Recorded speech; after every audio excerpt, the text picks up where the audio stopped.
اعوذ باللہ من الشیطان الرجیم بسم اللہ الرحمن الرحیم وبہ نستعین وہو خیر ناصر ومعین اللہم صل علی محمد وآل محمد وعجل فرجهم ومنها الدراہم الخارجة المعمولة لأجل غش الناس۔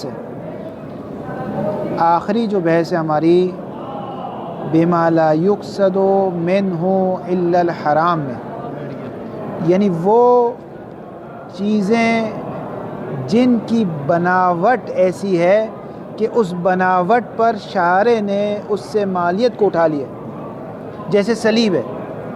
سلیب اگرچہ دکان میں کروڑ روپے کی بکے، لیکن شارع کہتے ہیں میں اس سلیب کی مالیت کو جائز قرار نہیں دیتا، کیونکہ یہ شعار فتنہ ہے، یہ فساد ہے، یہ مشرکین کی نشانی ہے، میں اس کی مالیت قرار نہیں دیتا۔ جیسے سلیب ہے، جیسے بت ہے۔ اس میں آخری جو ہماری بحث ہے وہ جعلی کرنسی کی ہے، وہ جعلی کرنسی کی ہے۔ اب یہ جو چونکہ اس وقت سکے ہوتے تھے، سکہ مسکوک کہتے ہیں کہ اس پر ایک، جیسے انگلش میں کیا کہتے ہیں، ایک اس کے اوپر ایک مہر لگی ہوئی ہو، ایک اور نام ہے انگلش میں خاص، اس کے اوپر اسٹیمپ ہو، اور ایک اور بھی لفظ ہے، بہرحال۔ تو وہ جو سکے ہیں، جیسے فرض کریں ابھی زمانہ چل رہا ہے جس بادشاہ کا چل رہا ہے، میں جو سکے ہیں وہ پرانے بادشاہ کے ہیں جس کی ویلیو اور اعتبار ختم ہو چکا ہے۔ مثلا بنو عباس کے زمانے میں وہ سکے لا رہے ہیں، بنو امیہ کے زمانے کے فرض کریں، اگرچہ سکے بنو عباس کے زمانے میں شروع، اس سے پہلے شروع نہیں ہوئے، لیکن سمجھانے کے لیے کہہ رہا ہوں، یعنی پرانے بادشاہ کے سکے ہیں۔ اب یہ جو سکہ ہے اس کی دو حیثیت ہے۔ ایک حیثیت یہ ہے کہ اس زمانے میں نہیں چلتا، لیکن ہے تو چاندی کا، ہے تو سونے کا۔ اگر اس سکے مسکوک کو بے عنوان چاندی یا سونا بیچا جائے، نہ بے عنوان درہم یا دینار فعلی، کیونکہ فعلی تو نہیں چل رہا، تو ہماری بحث نہیں ہے اس سے، وہ تو کوئی مسئلہ نہیں اس میں۔ مثلا پرانے سے بادشاہ کا سکہ ہے، میں آج کے طور پہ اس کو بیچ رہا ہوں تاکہ بھائی ٹھیک ہے پرانے بادشاہ کا، لیکن ہے تو چاندی نا، چاندی خرید لو مجھ سے، سونا خرید لو مجھ سے، دینار 10 درہم 1 دینار بنتا ہے، اس میں بحث نہیں ہے۔ بحث ان سکوں کے بارے میں ہے، السلام علیکم، بحث ان سکوں کے بارے میں ہے، اس کرنسی کے بارے میں ہے جس کو جعلی بنایا گیا ہے تاکہ لوگوں کو دھوکہ دیا جا سکے۔ مثلا جعلی نوٹ ہے، اب چاہے وہ کوئی بھی زمانے کا ہو، مثلا کرنسی نوٹ ہے، جعلی کرنسی نوٹ بنائے گا، اس کی خرید و فروخت کے شارع نے جائز قرار نہیں دیا۔ کیونکہ اس میں لوگوں کے لیے نقصان ہے، لوگوں کے لیے دھوکہ ہے۔ تو ہماری جو آج آخری بحث ہے وَمِنْهَا الدَّرَاهِمُ الْخَارِجَةُ الْمَعْمُولَةُ، وہ درہم کہ جس کو بنایا گیا ہے لِأَجْلِ غَشِّ النَّاسِ، غش بھی مصدر ہے، غش بھی مصدر ہے، دونوں لغت ہے اس میں، لوگوں کو دھوکہ دینے کے لیے۔ مصدر کی اضافت کس کی طرف ہو جائے گی؟ مفعول کی طرف، لوگوں کو دھوکہ دینا۔ فاعل کون ہے؟ وہ سکہ جعلی بنائے، وہ فاعل ہے۔ لوگوں کو دھوکہ دینے کے لیے جو سکے بنائے گئے ہیں، ان دراہم پر ہماری بات ہے۔ اب یہاں دو بحث ہیں۔ پہلی بحث یہ ہے کہ آیا ان سکوں کو ضائع کر دینا ضروری ہے؟ مثلا آپ کے پاس جعلی کرنسی آئی تو کیا آپ کے پاس اس جعلی کرنسی کو ضائع کر دینا ضروری ہے، یا نہ آپ اس کو سنبھال کے رکھ سکتے ہیں؟ کیوں کہ اگر کوئی چور لٹے رہا ہے میرے پاس چوری کرنے کے، بھائی پیسے نکالو، جیسے بعض اوقات کراچی میں لوگ 2 موبائل رکھتے ہیں، ایک اچھا والا موبائل رکھتے ہیں اور ایک پرانا نوکیا کا 3310 جیسا موبائل رکھتے ہیں کہ کوئی موبائل مانگنے آئے گا تو ہم پرانا موبائل نکال کے اس کو دے دیں گے۔ تو پرانے زمانے میں لوگ جعلی سکے گھر پہ رکھا کرتے تھے، کیونکہ جعلی سکے دیکھنے میں جعلی نہیں ہوتے، اصل میں جعلی ہوتے ہیں۔ دیکھنے میں تو اگر جعلی ہو تو اس کا کوئی فائدہ نہیں۔ تو اگر کوئی لٹیرا ہے، کیونکہ لٹیرے جو ہوتے ہیں ان کے پاس ٹائم نہیں ہوتا، وہ جلدی جلدی آئے گا بھائی پیسے دو تو ہم یہ اس کو دے دیں گے. یا حکومتی افراد آتے ہیں, ظالم حکومتی افراد آتے ہیں, انکم ٹیکس جمع کرنا ہے, بھائی پیسے نکالو, بتہ لینا ہے, انکم ٹیکس جمع کرنا. تو وہ کیا کرتے, وہ تو ایک بوری لاتے, اس میں سب کے پیسے ڈال دیتے, ہم یہ والے پیسے دیں گے, ڈال دیں گے, ہمارا انکم ٹیکس بچ جائے گا, کیونکہ ظالم حکومت ہے, ہم اس کی کمک نہیں کر سکتے. آگے شیخ کہہ رہے ہیں کہ ہمارے پاس دو روایت ہیں, ایک روایت جوفی سے ہے اور ایک سیرت امام ہے, کہ امام جب جا رہے تھے تو امام کے قدم سے ایک سکہ ٹکرایا اور امام نے اس کو اٹھایا اور دو حصے کر دیے اس کے, اور اس کے بعد کہا کہ جب بھی کوئی ایسا سکہ مل جائے تو اس کو کنویں میں ڈال دو, اس کو چاہ میں ڈال دو, اس کو گٹر میں ڈال دو, تاکہ لوگوں کو دھوکہ نہ ہو. اور ایک اور روایت ہے جس میں بھی امام نے فرمایا کہ ان سکوں کو توڑ دو, اکسر, ان سکوں کو توڑ دو. تو ان دونوں روایت میں صیغہ امر آئے, اور امر کا ظہور کس میں ہے, وجوب میں ہے, اور ظہور حجت ہے. بس اگر ان روایتوں کا سہارا لیں تو پھر آپ اس کو حتیٰ چور ڈاکو کے لیے بھی سنبھال کر نہیں رکھ سکتے, جیسے ہی آپ کے ہاتھ میں ہے ویسے ہی آپ کو تلف کر دینا ہے. شیخ انصاری ابھی اس پہ بحث نہیں کی انہوں نے, ابھی اس پہ بحث نہیں کی کہ ابھی کیا کیا جائے, آیا سنبھال کے رکھ سکتے یا نہیں رکھ سکتے. ابھی صرف دو نظریے دے دے, جب معاملہ صرف میں جائیں گے تب اس پر گفتگو کریں گے. یہاں تک عبارت دیکھیں, پھر دوسری بحث میں داخل ہوتے ہیں.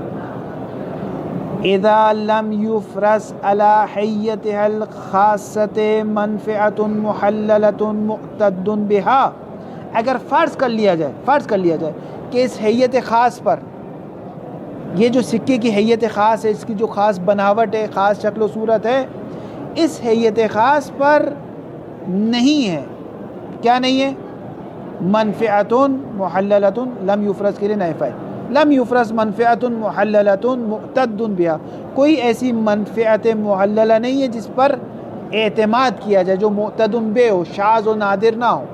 دیکھیں شاذ و نادر تو ہر چیز کی منفعت ہے. شارع جب کسی چیز کو حلال قرار دیتا ہے تو نوعاً کو دیکھتا ہے, شخصاً کو نہیں دیکھتا. مثال کے طور پہ شراب ہے, شراب کی خرید و فروخت حرام ہے, آپ کہتے ہیں شارع میں اس لیے شراب خرید رہا ہوں تاکہ میرے گھر میں جو پودے ہیں اس کی جو مٹی ہے وہ بے جان ہو گئی, میں چاہتا ہوں اس مٹی میں جان ڈال دوں, اس لیے میں شراب ڈالتا ہوں. کا بہت اچھی سوچ ہے آپ کی, لیکن شراب جائز خریدنا آپ کے لیے بھی نہیں ہوگی. کا کیوں نہیں ہوگی, کیونکہ کہتے ہیں اس کی جو منفعت مقصودہ ہے. منفعت مقصودہ سے کیا مراد, کہ وہ منفعت جس کی وجہ سے لوگ اپنے جیب میں ہاتھ ڈال کر پیسہ نکالے. شراب میں لوگ کس وجہ سے اپنے جیب میں ہاتھ ڈال کے پیسہ نکالتے, اس لیے کہ آپ گھر میں جائیں اور اس کو اپنے گارڈن میں ڈال دیں, اس لیے پیسہ نکالتے نہیں, شرب کے لیے پیسہ نکالتے. بس جس چیز کے لیے عقلا اور عرف اپنے جیب میں ہاتھ ڈال کے پیسے نکالتا ہے, اس چیز کو اگر شارع نے حلال کیا ہو تو اس کو کہتے ہیں منفعت معللہ مقصودہ, اور اگر اس چیز کو شارع نے حرام کیا ہو تو اس کو کہتے ہیں منفعت محرمہ ہے مقصودہ. اگر آپ کوئی منفعت شاذ نکال کر لاتے ہیں کہ نہ دیکھیں اس کا یہ بھی تو فائدہ ہے, تو اس کا فائدہ ہوتا رہے, اس سے شاذ اور نادر منفعت تو ہر چیز میں پائی جاتی ہے. پھر دنیا کی کوئی چیز بھی خریدنا حرام نہیں ہوگا, پھر دنیا کی کوئی بھی چیز حرام. تو ہم کس کو ہمیشہ دیکھیں گے, منفعت مقصودہ کو, یعنی مقصود شیوع رکھتا ہو, جو شائع ہو, جو عوام میں معروف ہو, کہ جس کی وجہ سے لوگ پیسے دیتے ہیں. آپ کسی سے کہیں کہ میں شراب لینے جا رہا ہوں, وہ کیا سمجھے گا, کہ آپ اپنے کھیت میں ڈالنے لگے, نہیں, وہ جو سمجھے گا وہ اس کو کہتے ہیں منفعت مقصودہ.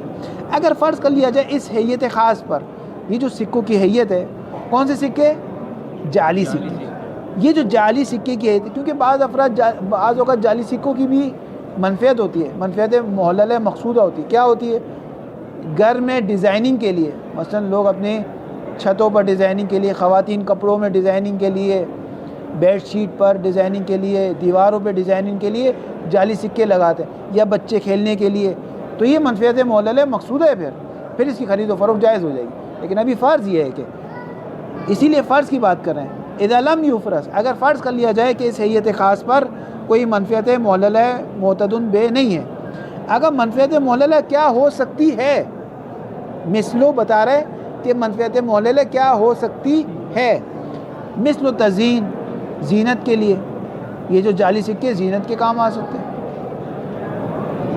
او الدفع الى الظالم الذي يريد مقدارا من المال، یا وہ ظالم کو آپ دے دیں جو آپ سے مال کو لینا چاہتے ہیں، چھیننا چاہتے ہیں، وہ جو آپ سے مال لینے آئے آپ اس کو یہ مال پکڑا دیں.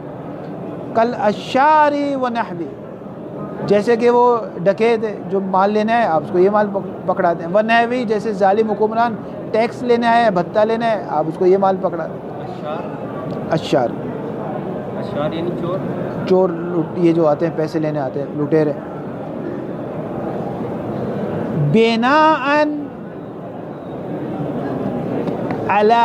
بناءً بتا رہے ہیں کہ یہ اس صورت میں ہے کہ جب اس کے اتلاف کا شارع نے حکم نہ دیا ہو، یہ اس صورت میں من ہے.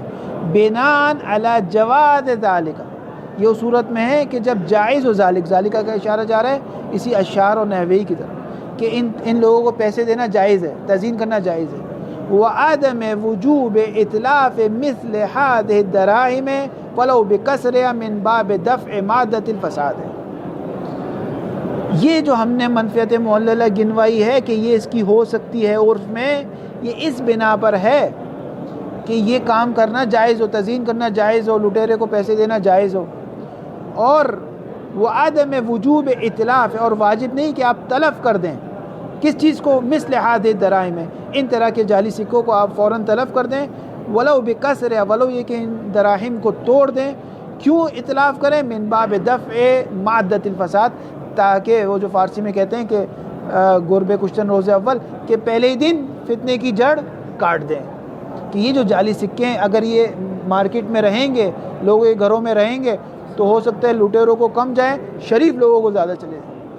تو بعض اوقات اگر ایک غلط چیز بھی معاشرے میں ہوتی ہے تو اگرچہ ہو سکتا ہے اس سے کچھ اچھے بینیفٹ نکلتے ہو، لیکن اگر وہ رہی تو نقصان بھی اس سے بہت ہوتا ہے. تو یہ بنان، یہ فرض اس وقت ہے کہ جب ہم یہ مان لیں کہ اس کو اطلاف کرنا ضروری نہیں ہے. لیکن ہمارے پاس روایت ہے، کما اس چیز پہ دلالت کر رہا ہے کہ ہمارے پاس روایت ہے کہ اس کو تلف کر دو.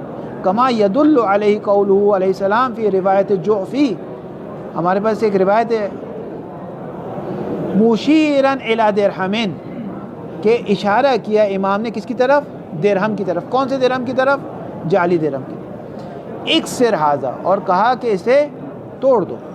فإنہ لا یحل بیعہ ولا انفاقہ، نہ اس کی خرید و فروخت صحیح ہے، کیونکہ پہلے زمانے میں لوگ درہم دیتے تھے اور دینار لے لیتے تھے، دینار دیتے تھے درہم لے لیتے تھے.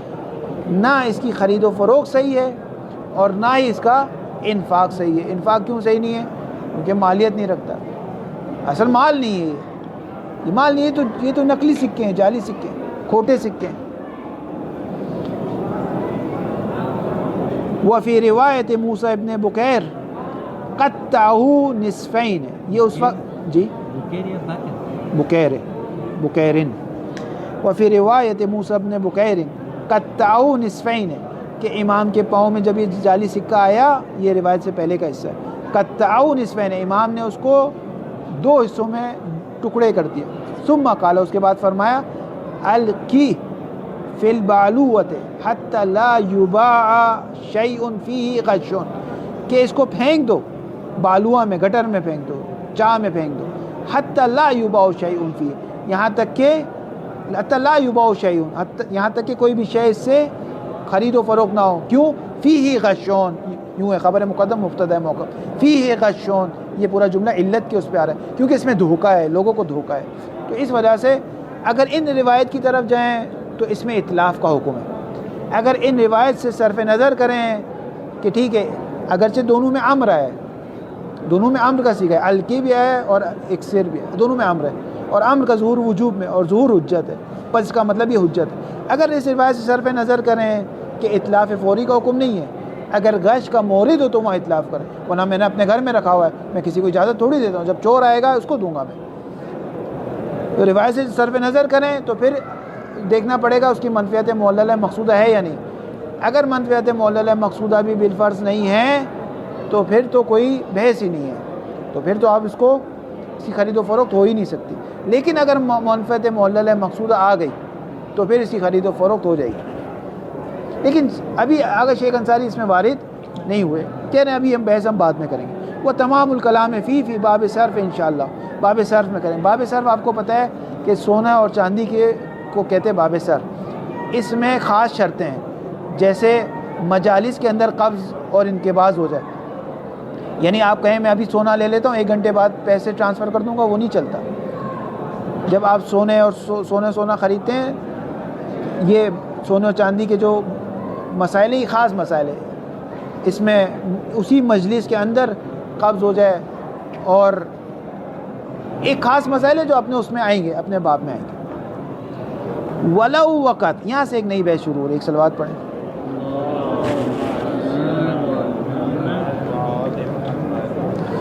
اگر بالفرض بے واقع ہو گئی, کسی نے جعلی سکے بیچ دیے, فرض کریں میں نے جعلی سکے آغا تنویر کو بیچ دی, تو یہ بے صحیح ہے غلط ہے؟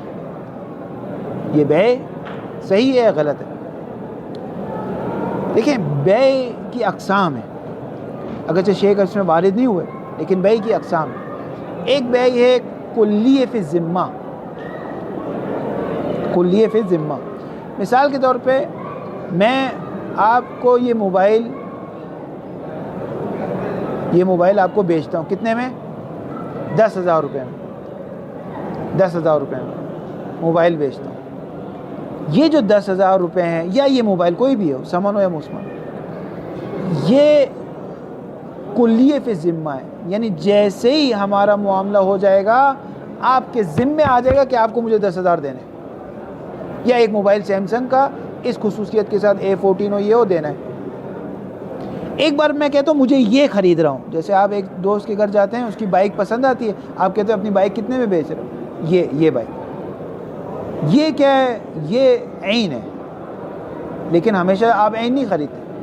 آپ دکان والے کو فون کر دیتے ہیں کہ بھائی 2 کلو چائے جو ہے نا, یا 2 کلو تیل فلاں برانڈ کا ہمارے گھر بھیج دو. تو وہ معین نہیں کرتے, وہ کلیہ فی الذمہ ہے. یعنی اب دکان والے کی گردن پر ہے کہ وہ آپ کو دے. واضح؟ اب یہ سونے کے سکے میں آپ کو بیچتا ہوں, ٹھیک ہے, سونے کے سکے میں آپ کو بیچتا ہوں. کتنے میں بیچتا ہوں؟ مثلا 1 رقم میں بیچتا ہوں. اب مشتری کیا سمجھ آئے کہ سونے کے سکے کیا ہیں؟ اصلی ہے. تو مشتری کہتا ہے میں یہ سونے کے سکے آپ سے خریدتا ہوں. کتنے میں خریدتا ہوں؟ مثلا 1 لاکھ روپے میں خریدتا ہوں. تو اگر 1 لاکھ روپے کلیہ فی ذمہ ہو گیا, کلیہ فی ذمہ ہو گیا, یا میں مشتری کو کہتا ہوں کہ میں 10 سکے دوں گا, اور 10 سکے میری گردن پر ہے. ایک بار ہے کہ آپ کہتے ہیں یہ والے سکے, یہ بحث نہیں ہو رہی, ابھی کلیہ فی ذمہ ہے, میری گردن پر. تو میری ذمہ داری ہے کہ مجھے 10 چاندی کے سکے اس کو دینے, 10 درہم اس کو دینے. اب میں نے کون سے 10 درہم دے دیے؟ جعلی دے دیے. مثلا میں نے آپ سے بائک خریدی, کتنے میں؟ 10 درہم میں, اور معاملہ کس پر تھا؟ کلیہ در ذمے تھا. یعنی میرے ذمے ہے کہ میں آپ کو 10 درہم دوں گا, اور میں نے کون سے 10 درہم دے دیے؟ جعلی دے دیے. تو یہ معاملہ صحیح ہے صحیح نہیں ہے؟ کہتے صحیح ہے. صحیح ہے. کیوں صحیح ہے؟ کہا آپ کا ذمہ ہے, آپ کے ذمے تھا. کیا آپ کا ذمہ تھا کہ آپ اس کو 10 درہم دو گے؟ آپ نے ابھی تک اس کو کتنا دیا؟ کچھ بھی نہیں دیا. آپ کا ذمہ ہے آپ کو 10 درہم دینے, معاملہ صحیح ہے, آپ کو 10 درہم اس کو دینے پڑیں گے. یہ جو آپ نے دیا ہے تو درہم ہی نہیں ہے, آپ درہم دو اس کو. معاملہ صحیح ہے. کیوں معاملہ صحیح ہے؟ کیونکہ میری ذمہ داری ہے میں اس کو 10 درہم دوں گا. میں نے بائک خریدی, میری ذمہ داری 10 درہم دوں گا. جب تک میں 10 درہم نہیں دوں گا تب تک میں آپ کا مقروض ہوں. مجھے 10 درہم آپ کو دینا, اس کو تو حساب ہی نہیں ہوگا نا. معاملہ صحیح ہے. معاملہ صحیح ہونے کا کیا مطلب ہے؟ انتقال ملکیت. معاملہ صحیح ہونے کا کیا مطلب؟ انتقال ملکیت. یعنی یہ جو بائک ہے ابھی یہ کس کی ہے؟ میری ہے. میں نے آپ سے بائک میری ہے, میں بائک کو چلا سکتا ہوں, 1 ویلنگ کر سکتا ہوں, سب کچھ کر سکتا ہوں, لیکن مجھے اب آپ کو کیا دینا ہے؟ 10 درہم دینا. یہ میرے ذمہ ہے, مجھے دینا. یہ ہو گیا کلیہ در ذمہ. اب یہ جو مجھے 10 درہم دینے, یہ کوئی بھی میں 10 درہم دے سکتا ہوں, کوئی مسئلہ نہیں ہے. ایک ہوتا ہے کلیہ فی المعین. یعنی آپ دکان کے پاس گئے, وہاں پر ایک بوری رکھی ہوئی تھی چاول کی, آپ نے تھوڑے سے چاول دے کے اس بوری کے, آپ کو صحیح لگے, آپ کہتے ہیں اس میں سے 2 کلو دے دو. آپ کیا کہتے ہیں؟ اس میں سے 2 کلو دے دو. یہ کلیہ فی المعین ہے. یعنی ایک ابھی بھی دیکھیں, اگر 2 کلو کا اس نے پیکٹ بنا کر رکھا ہوتا اور آپ کہتے ہیں یہ 2 کلو مجھے دے دو, تو یہ یہ اور بات ہے. یا پوری بوری آپ اسے خرید لو کہ پوری بوری مجھے دے دو، یہ اور بات ہے. لیکن آپ کہتے ہو اس بوری میں سے مجھے 2 کلو دے دو. یعنی آپ نے یہ جو معاملہ ہے یہ پیچھے والے معاملے سے تھوڑا سا کیا ہے تنگ ہو گیا. پیچھے میں کیا تھا میری ذمہ ہے، میرے ذمہ ہے مجھے آپ کو 10 درہم دینا، چاہے کہیں سے بھی 10 درہم دیں. اب بھی میرا ذمہ ہے کہ مجھے آپ کو 2 کلو چاول دینے، لیکن کہیں سے بھی نہیں دے سکتا، اسی بوری میں سے دینے. اگر معاملہ ایسا ہو کہ میں آپ کو دوں، آپ سے بائک لے لوں اور کتنے 10 درہم، اور یہ 10 درہم کلی در معین ہو، یعنی میرے جتنے بھی پیسے ہیں بینک میں اس میں سے مجھے 10 درہم دینے، یا میرے جو دکان میں پیسے ہیں اس میں سے مجھے 10 درہم دینے. اور اب جو میں نے آپ کو درہم دی تو جھوٹے جعلی درہم تھے، تو یہ بھی معاملہ صحیح ہے. اگرچہ میں نے جعلی درہم دے دی لیکن معاملہ صحیح ہے. کیوں؟ ابھی بھی میرے ذمہ ہے، باقی ہے. واضح؟ یہ ہو گیا دوسرا. تیسرا مورد کہ بیع کلی در ذمہ نہ ہو بلکہ عنوان درہم پر ہو. یعنی میں آپ سے کہوں، آپ مجھ سے کہیں کہ آغا صاحب یہ بائک لے لو اور مجھے یہ والے 10 درہم دے دو، ٹھیک ہے، جس میں عنوان درہم آئے، نہ ہی کہ کلی در ذمہ ہو، میرے ذمہ ہو کہ مجھے آپ کو دینا، نہ یہ نہ ہو، بلکہ اس انداز میں ہو کہ یہ 10 درہم میں آپ سے لیتا ہوں لیکن لفظ درہم استعمال ہوا ہو، تو اس صورت میں یہ بیع باطل ہے. کیونکہ ما وقع، جو چیز واقع ہوئی ہے، لم یقصد وما قصد لم یقع، جو چیز واقع ہوئی ہے وہ قصد نہیں کی گئی تھی، جو چیز قصد کی گئی وہ واقع نہیں ہوئی. یہ بیع کیا ہے؟ باطل ہے. لیکن ایک اور معاملہ ہے، اور وہ یہ ہے کہ میرے ہاتھ میں 10 جعلی درہم ہیں اور میں آپ سے کہتا ہوں میں آپ کی بائک اس کے بدلے لے رہا ہوں، درہم کا نام نہیں لے رہا. یہ جو میری مٹھی میں ہے نا اس کے بدلے میں بائک لے رہا ہوں، درہم کا نام نہیں لے رہا. ہوشیاری کر رہا ہوں، درہم کا نام نہیں لیا. اب آپ اس سے کیا سمجھ رہے ہیں؟ درہم، لیکن میں نے درہم کا تو نام ہی نہیں لیا. تو اگر یہ درہم جعلی ہے تو یہ معاملہ صحیح ہے، معاملہ صحیح ہے. کیونکہ معاملہ اگر میں آپ سے کہتا میں آپ کو درہم دے رہا ہوں تو یہ جھوٹ تھا، یعنی یہ معاملہ غلط تھا. لیکن میں آپ سے کہہ رہا ہوں یہ جو میری مٹھی میں یہ میں آپ کو دے رہا ہوں، یہی میں نے آپ کو دے دی، تو معاملہ صحیح ہو گیا. لیکن خیار عیب آ گیا سامنے والے کے پاس. اس نے دیکھا کہ یہ سکے تو مثال کے طور پہ یہ سکے پرانے زمانے کے، یہ سکے میں کچھ اور سمجھ رہا تھا، یہ تو کچھ اور نکلے، یہ پرانے زمانے کے. فرض کریں کہ چاندی ہے تو آپ کو خیار عیب آ جائے گا. خیار عیب میں آپ کے پاس 3 آپشن ہے، یا تو آپ معاملہ فسخ کر دیں، یا آپ معاملہ قبول کر لیں، یا آپ عرش کا مطالبہ کریں. عرش یعنی مابہ تفاوت کا مطالبہ کریں کہ اگر وہی سکے وہ والے ہوتے، ٹھیک ہے، تو آپ کو اتنا فائدہ ہوتا، اب آپ کو اتنا نقصان ہو رہا ہے، آپ کہہ رہے ہیں اچھا 2 سکے اور دے دو میں معاملہ صحیح کر لیتا ہوں. اس کو کہتے ہیں مابہ تفاوت، کہ ٹھیک ہے جو مابہ تفاوت تھا اس سے میں راضی ہو جاتا ہوں. مثلا میں آپ نے مجھے کہا کہ بھائی موبائل فون دے دو A15، میں نے آپ کو A14 پکڑا دیا، ٹھیک ہے.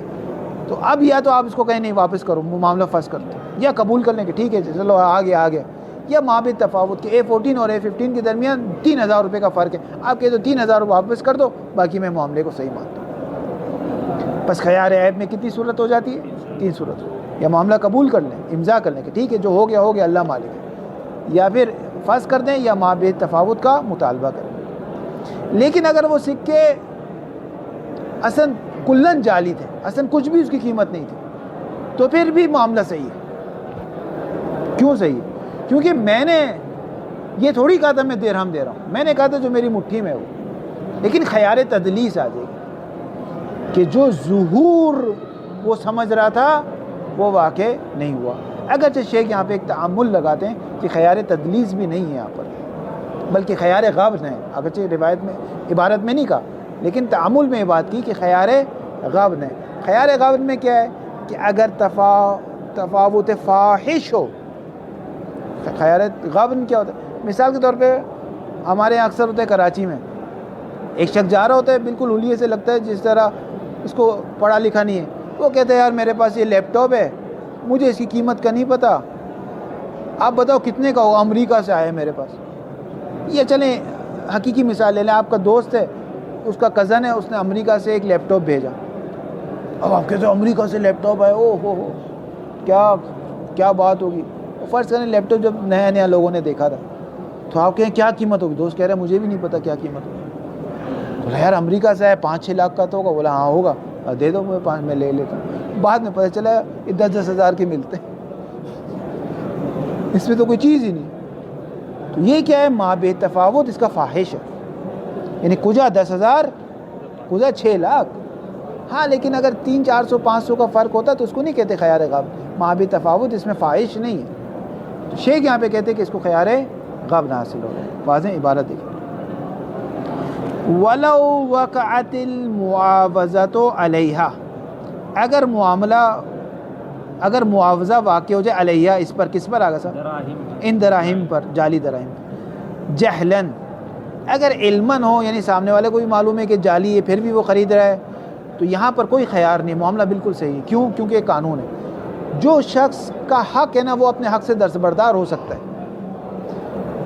یعنی اگر ایک شخص کا حق ہے وہ اپنے حق سے دستبردار ہو گیا, وہ کہتے ٹھیک ہے میں یہی خریدتا ہوں, ٹھیک ہے جانے دو کیا ہے. اگر یہ فرض ہے کہ جہلاً ہو, علماً نہ ہو. اگر علم, مثلا مجھے معلوم ہے کہ یہ گاڑی ٹھیک ہے اس کا انجن نکلا ہوا ہے, اس کے السلام علیکم, اس گاڑی کا انجن خراب ہے, اس کا رنگ جو ہے نا رنگ اس کے اوپر دوبارہ کیا گیا, مجھے سب پتہ ہے, پھر میں کہتا ہوں میں خریدتا ہوں, تو اس میں کوئی اس میں مسئلہ نہیں, معاملہ صحیح ہے. کیونکہ آپ کو سب پتہ ہے پھر بھی آپ خریدیں تو آپ کی مرضی ہے. وَلَوْ وَقَعَتِ الْمُعَاوَضَةُ عَلَيْهَا جَهْلًا فَتَبَيَّنَ الْحَالُ, اور حال روشن ہو گیا. تبینہ باب تفاعل سے, باب تفاعل مطابق ہے, یعنی خود بخود حال واضح ہو گیا. کس کے لیے؟ لمن سار الیہ, یعنی اس شخص کے لیے جس کے پاس یہ گیا تھا, جس کے پاس یہ سکے چلے گئے, یہ معاملہ چلا گیا, معاوضہ چلا گیا, اس کو واضح ہو گیا کہ بھائی یہ تو جعلی سکے. فَإِنْ وَقَعَ عُنْوَانُ الْمُعَاوَضَةِ عَلَى الدِّرْهَمِ, یہ بہت ضروری ہے. اسی لیے جو بہت ہوشیار ہوتا ہے نا مقاصد میں, وہ دکاندار سے بہت ناپ تول کی گفتگو کرتا ہے. عنوان درہم لایا ہے. دکاندار کیا ہوتا ہے بعض اوقات کہتے دیکھو میرے ہاتھ میں, آپ یہ لے لو مجھے گاڑی دے دو. کہیں بھی عنوان درہم نہیں لایا وہ بعد میں کہہ سکتے ہیں میں نے کب کہا تھا میں تمہیں درہم دے رہا ہوں, میں تو کہا تھا میں یہ دے رہا ہوں, اور میں نے جھوٹ بھی نہیں کہا, میں نے کب کہا درہم. ہاں فَإِنْ وَقَعَ عُنْوَانُ الْمُعَاوَضَةِ عَلَى الدِّرْهَمِ, اگر عنوان معاوضہ درہم پر واقع ہو.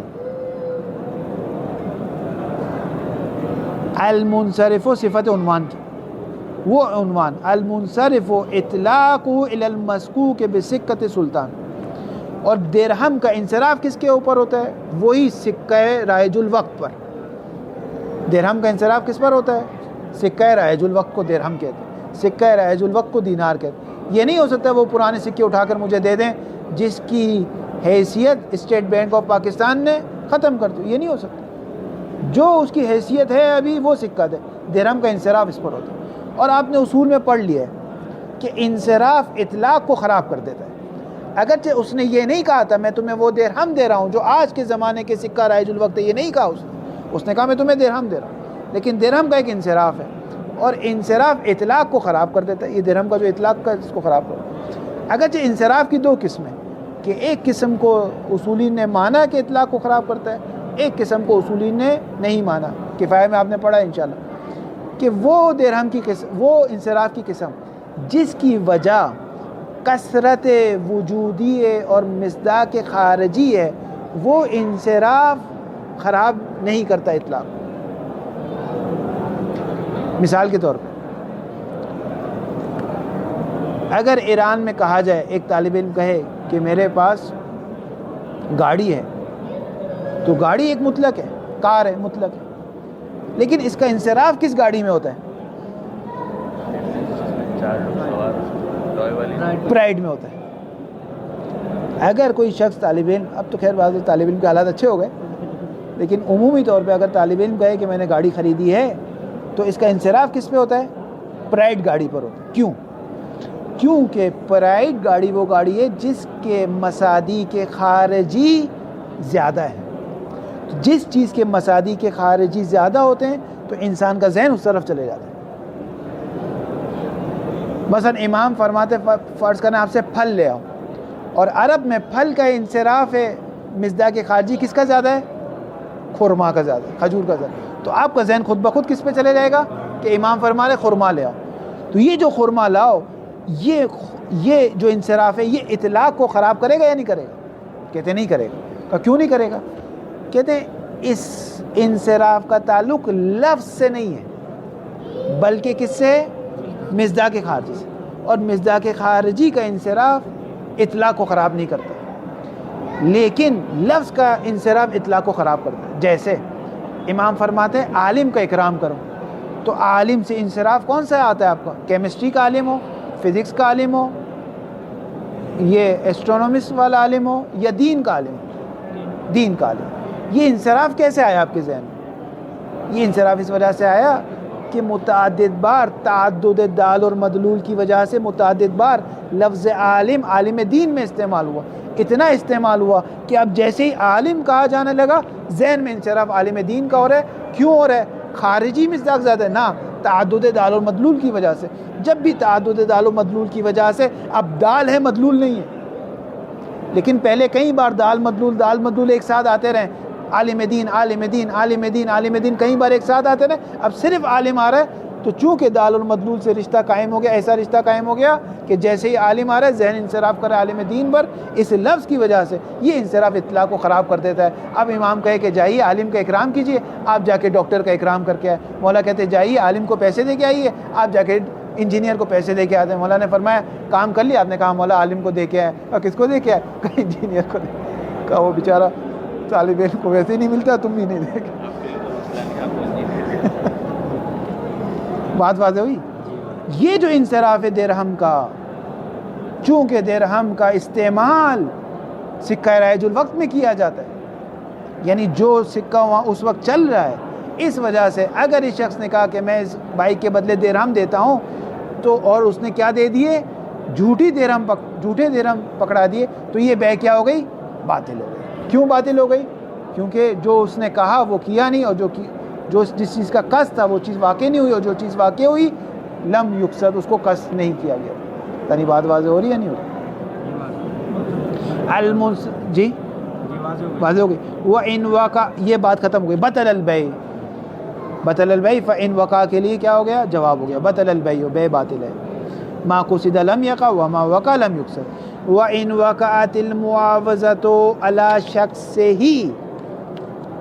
شخص ہی، اس کے ہاتھ میں جو درہم ہے، من دون عنوان درہم نہیں لائے اپنی زبان پر، کہتے ہیں میرے ہاتھ میں جو ہے یہ لے لو، یہ رکھے ہوئے، یہ لے لو، بائک دے دو۔ فظاہر صحت البیع، ظاہر یہ کہ بیع یعنی معاملہ صحیح ہے، انتقال ملکیت ہو جائے گا۔ ما خیار العیب، لیکن عیب کا اختیار آ جائے گا، کس کے پاس آ جائے گا؟ مشتری کے پاس، جس کے پاس وہ درہم گئے۔ کب؟ ان کانت المادۃ مغشوشۃ، اگر مادہ اس کا مغشوش ہو، یعنی جعلی ہے، غش ہو، دھوکہ ہو۔ مغشوش غش ہے یعنی جس میں دھوکہ ہی دھوکہ ہے، کچھ بھی نہیں دھوکہ تھا، وہ پاؤڈر تھے، اصل درہم نہیں تھے، پاؤڈر تھے۔ وَإِن كَانَ مُجَرَّدَ تَفَاوُتِ السِّکَّةِ، لیکن وہ تھے درہم ہی، لیکن آج کے زمانے کے نہیں تھے۔ مثلا بصرہ میں وہ درہم چلا رہے ایران کے، اب بصرہ میں بصرہ کے درہم چلتے ہیں، وہ ایران کے درہم چلا رہے، تو یہاں پہ تفاوت سکہ ہے، مغشوش نہیں ہے، دھوکہ نہیں ہے درہم ہی، لیکن درہم کا انصراف ہے درہم ہی، اور درہم کا لفظ بھی وہ اپنی زبان پہ نہیں لایا تھا، اگر لفظ لاتا تو پھر خراب ہو جاتا، کیونکہ درہم کا انصراف سکہ رائج الوقت پر ہے، لیکن یہاں تفاوت سکہ ہے۔ فہو خیار التدلیس، یہاں پہ خیار تدلیس ہے، خیار فریب ہے، لیکن تعامل سے آگے شیخ انصاری فرما رہے ہیں کہ خیار تدلیس بھی نہیں ہے، بلکہ کون سا خیار ہے؟ خیار غبن ہے۔ کب؟ جب مابہ تفاوت فاحش ہو، یہ تعامل کے اندر ہے۔ ٹائم کتنا ہو گیا؟ ٹائم ہے ختم، کر لیں اس بحث کو مکمل کر لیں، ختم کریں، کافی جیسے آپ لوگ کہیں میں آپ لوگ کافی۔ صلی اللہ علیہ